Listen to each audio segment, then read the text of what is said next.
3 minutes pour rendre un avis sur un prélèvement de près de 29 milliards d'euros au budget de la nation au profit de l'Union européenne.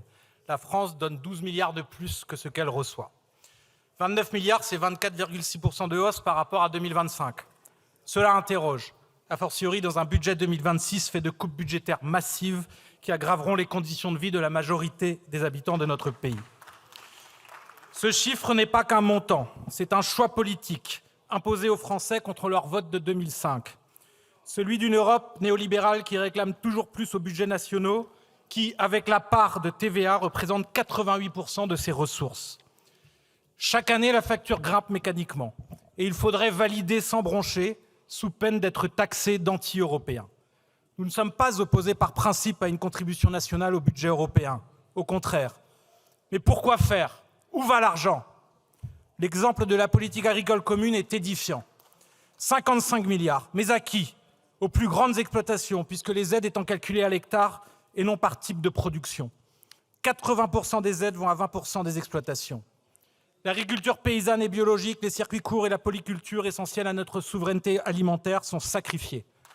Et le pire est à venir si l'accord UE-Mercosur est imposé avec la complicité non assumée des gouvernements macronistes successifs. 48 milliards d'euros vont ensuite à une politique dite de cohésion qui prétend réduire les fractures sociales et territoriales européennes. Mais l'Union européenne néolibérale est un système de compétition entre les territoires et entre les travailleurs.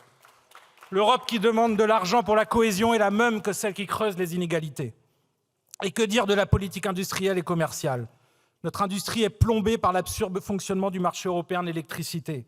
Dans le secteur numérique, l'Union n'applique même pas les modestes règles qu'elle s'est fixées et abandonne toute ambition par peur de déplaire aux puissants gamins états-uniens.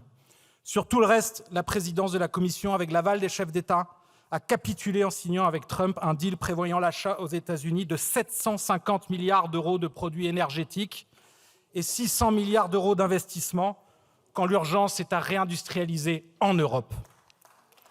Enfin, quelle crédibilité a cette Europe aux yeux des peuples du monde quand elle affiche un tel poids de mesures en matière de droit international?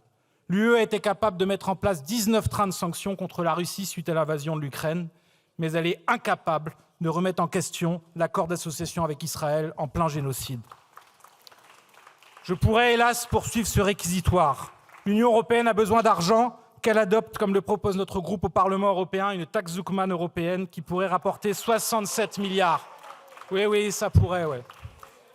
En Europe comme en France, il est plus que temps que le grand nombre cesse de subventionner par un système fiscal un capitalisme de rente. En attendant, j'émets un avis défavorable à l'adoption de l'article 45 du PLF en l'état. Merci.